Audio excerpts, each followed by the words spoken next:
Only I have given you the strategy for the 15 days to complete on, but you the people have to try this. You should make the strategy as I have given you for 50 marks. 50 marks तो अभी आपका ये objective question होता है, अगर इसमें आंख बंद करके भी मार दोगे तो 20 या 15 सही हो जाएगा, तो आपको 60 से 65 मार्क्स आराम से आ सकता है। तो I think you can get much marks as you did not base yourself. आपने जो सोचा है उससे भी ज़्यादा मार्क्स गेट कर सकते हो if you use this strategy in your examination in 2023 for the examination of English. तो दोस्तों आज की वीडियो में हम बात करने जा रहे हैं सबसे इम्पोर्टेंट चीज़ क्लास 12th के बारे में। बिहार बोर्ड जो क्लास 12th की इंग्लिश की पेपर 2023 में इस बार जो एग्ज़ाम देने जा रहे हैं मैं उनकी बात करने जा रहा हूँ। Those who did not read properly, किसी कारणवश आई डोंट नो क्यों नहीं पढ़ा, बट अब क्या किया जा सकता है, in only 15 days you can do, all you can do is I have just share the strategy for the English paper. किस पेपर के लिए? इंग्लिश पेपर के लिए। चलो हम स्ट्रैटेजी डिस्कस कर लेते हैं। तो इन 15 डेज़ में कैसे क्वेश्चन को सॉल्व करना है और हमें मार्क्स लाना है आसानी से, तो चलिए इसके बारे में हम डिस्कस करते हैं, वीडियो को स्टार्ट करते हैं। तो दोस्तों इस वीडियो में हम बात करने वाले हैं बिहार बोर्ड की स्ट्रैटेजी इंग्लिश के बारे में, इंग्लिश पेपर के बारे में। जैसा कि मैंने वीडियो में बताया है तो एक्चुअली मैं बिल्कुल इसके बारे में बताऊंगा, थोड़ा सा आप देखें इसको। सबसे पहले हम इंग्लिश के प्रश्न पत्र को देख लें, इससे हमें आइडियाज़ ये आ जाएगा कि हमारे एग्ज़ाम में क्वेश्चंस कैसे आते हैं। प्रश्न पत्र 4 भागों में बटा हुआ है। रीडिंग सेक्शन है A, writing section B, grammar section C and the last one is the literature section. यहाँ 4 सेक्शन में डिवाइड है। फर्स्ट सेक्शन में आपको दोस्तों कॉम्प्रीहेंशन आ सकता है। कॉम्प्रीहेंशन का अर्थ होता है समझ, ठीक है। कॉम्प्रीहेंशन मीन्स होता है समझ यानी अंडरस्टैंडिंग, यानी कोई आपको एक स्टोरी दी जाएगी, इस तरह की स्टोरी दी जाएगी, आप इसको पढ़ लेंगे। इस स्टोरी के बेस्ड पे, इस स्टोरी के बेस पे यहाँ पे कुछ क्वेश्चंस फ्रेम किए गए होंगे, आपको ये 5 मार्क्स का एग्ज़ाम में पूछा जाएगा। ओके, तो आप पढ़े हो या फिर ना पढ़े हो, इस तरह के क्वेश्चंस आपके लिए एग्ज़ाम में नए आते हैं, इस कारण से आप इसको आसानी से हल कर सकते हो, क्योंकि कहानी यहाँ रहेगी और आंसर भी यहीं से लगानी है। तो आपको यहाँ से क्वेश्चन का आंसर कर लेना है और 5 मार्क यहाँ से ले लेना है। तो मैं ये बताने जा रहा हूँ 15 दिन की स्ट्रैटेजी। तो राइटिंग सेक्शन की ओर चलते हैं। राइटिंग सेक्शन में हमें क्या करना है, एक हमें लेटर लिखने सीखना है।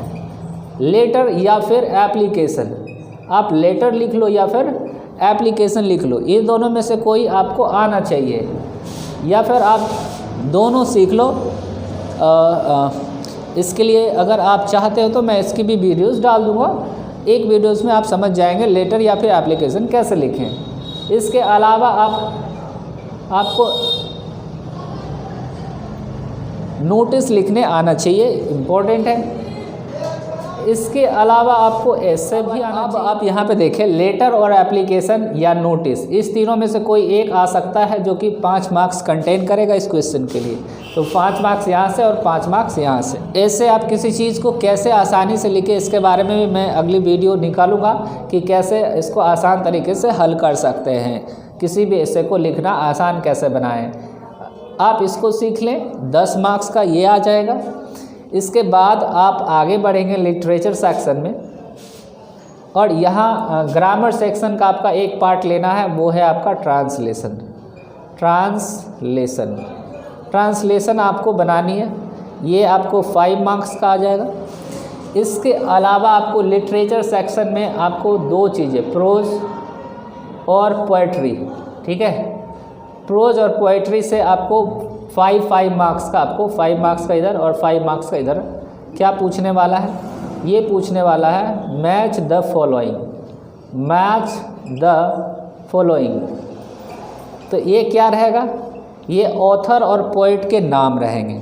तो ये चीज़ों को आपको याद कर लेना, सारे लेसन्स के, कौन ऑथर है और कौन सा पोइट है, तो ये भी याद कर लें। तो यहाँ पे आपको 10 मार्क्स मिल जाएगा। ओके, इसके बाद आपको यहाँ राइटिंग सेक्शन में एक और चीज़ आपको मिल सकती है, वो है शॉर्ट नोट। तो दोस्तों शॉर्ट नोट कई सारी चीज़ों पे लिखी जाती है, जैसे कि मैं यहाँ पे बता रहा हूँ मॉडर्न इंग्लिश पे, modern English, British English, British English और वर्सेस अमेरिकन इंग्लिश, यानी कि इस दोनों में क्या अंतर है, अमेरिकन इंग्लिश, इस दोनों में क्या अंतर है। प्लस आपको पूछा जा सकता है मॉडर्न इंग्लिश तो हो गया, आपको पूछा जा सकता है स्टोरी और नॉवल में अंतर, स्टोरीज और नॉवल में अंतर, आपको ड्रामा और नॉवल में अंतर पूछा जा सकता है, ड्रामा और नॉवल में अंतर पूछा जा सकता है। तो ये सारे क्राइटेरिया, यहाँ से भी आप 5 मार्क्स गेन कर सकते हैं, ठीक है। ये कुछ शॉर्ट चीज़ें जो कम समय में 5 दिनों में या 1 हफ्ते में कर इतने सारे मार्क्स लाए जा सकते हैं। मैंने अभी आपको ग्रामर सेक्शन से ज़्यादा कुछ भी टच किया नहीं है, क्योंकि ग्रामर सेक्शन एक बहुत ही बड़ा सेक्शन होता है जिसको लेकर लोग टीचर बहुत ज़्यादा दिन तक पढ़ा देते हैं। इस कारण से मैं इसके बारे में, इसमें ज़्यादा सा चैप्टर भी है, इसलिए हम इसको डिस्कस नहीं कर रहे हैं, हम कम दिन की स्ट्रैटेजी को अपना रहे हैं। तो 5 मार्क्स आपको कुछ आता है या फिर नहीं आता है, आप 1 नंबर क्वेश्चन का आंसर लिखेंगे और इससे जो मिलता जुलता यहाँ पे दिखेगा कहानी में, वो आंसर लगा देना है, आपका ये सही हो जाएगा।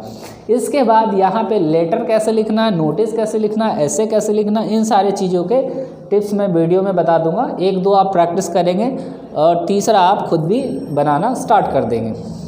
उसके बाद शॉर्ट नोट पे मैं इन सारी चीज़ों को आप 1 दिन में पढ़ सकते हैं। Modern English, British English, American story और ड्रामा में क्या अंतर है, अमेरिकन और ब्रिटिश इंग्लिश में क्या अंतर है, ये कुछ नहीं गाइस, 5-10 लाइन की सारी चीज़ें जो आप अच्छे से समझ पाओगे तो आराम से लिख पाओगे। यहाँ पे ट्रांसलेशन है, आप ट्रांसलेशन में वर्ड टू वर्ड को फिट करना अगर आता है आपको तो आसान सा ट्रांसलेशन यहाँ दिया जाता है, आप आसानी से इसको बना सकते हैं। तो आप यहाँ से 5 मार्क्स गेट करेंगे, 5 मार्क्स यहाँ से 10, ऐसे को लिखेंगे 10 मार्क्स तो 20 मार्क्स हो गया। 5 मार्क्स आप शॉर्ट ट्रांसलेशन से और 5 मार्क्स यहाँ से शॉर्ट नोट से, यानी 5, 5, 10, 10, 20 और 10, 30 मार्क्स। और 10 मार्क्स आप यहाँ से गेट कर सकते हो प्रोज पोएट्री के नाम को याद करके, यानी 40 मार्क्स तो अभी आप गेट कर रहे हो। लेकिन अगर थोड़ी सी मेहनत, अगर थोड़ी सी और कर लेंगे, 2 दिनों की और मेहनत, ज़्यादा नहीं 2 दिनों की और मेहनत, इसमें आपको क्या करना है, तो इसमें आपको समरी, सिर्फ और सिर्फ क्या जानना है, समरी। समरी अगर आप चाहोगे तो एक वीडियोज़ में हम करीब ऐसे जो इम्पोर्टेंट क्वेश्चंस होते हैं, जो इम्पोर्टेंट सिलेबस में आपके कहानियाँ हैं, उनकी मैं समरी या फिर पोएम है उनकी मैं समरी को डिस्क्राइब कर दूंगा, जो आप आसानी से लिख सकें। और किसी भी समरी को आसान तरीके से कैसे लिखें बिना जाने, मैं ये भी आपको नेक्स्ट वीडियो में बताने वाला हूँ। तो आई होप ये सारी चीज़ें आपको समझ में आ गई। अगर आप इसको कर लेते तो 10 मार्क्स यहाँ से आप गेट कर सकते हैं। आई थिंक बिना ग्रामर को छुए आप 50 मार्क्स गेट कर सकते हैं। तो उम्मीद करता हूँ कि आप ये 15 दिन की स्ट्रैटेजी आसानी से समझ गए होंगे, क्योंकि मैंने आपको कुछ ऐसी चीज़ों के बारे में नहीं बताया जो कि पढ़ने में ज़्यादा समय लगेगा। हर चीज़ को पढ़ने के लिए 1 दिन या फिर 2 दिनों का समय है, तो आप आराम से इसको रिवाइज कर सकेंगे। What do I want to say at last in the video is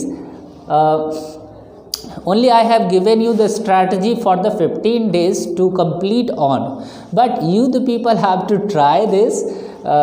You should make the strategy as I have given you for 50 marks.